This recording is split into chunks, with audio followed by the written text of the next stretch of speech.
இந்த புதுச்சேரி கவர்மெண்ட்டை பத்தி நாம சொல்லியே ஆகணும். இது டெஃபினட்டா தமிழ்நாட்டில் இருக்கிற மாதிரி நம்ம திமுக கவர்மெண்ட் மாதிரி கிடையவே கிடையாது.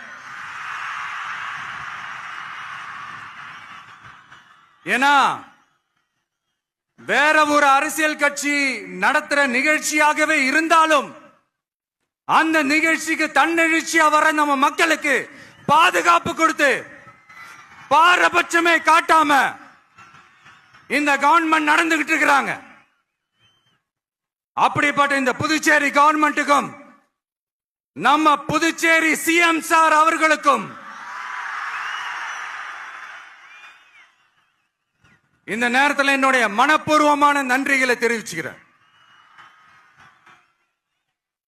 இத பார்த்தாவது தமிழ்நாட்டில் இருக்கிற அந்த திமுக கவர்மெண்ட் கத்துக்கிட்டா நல்லா இருக்கும்.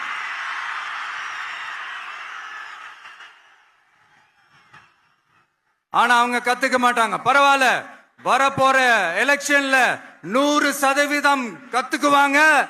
அத நம்ம மக்கள் பார்த்துக்குவாங்க.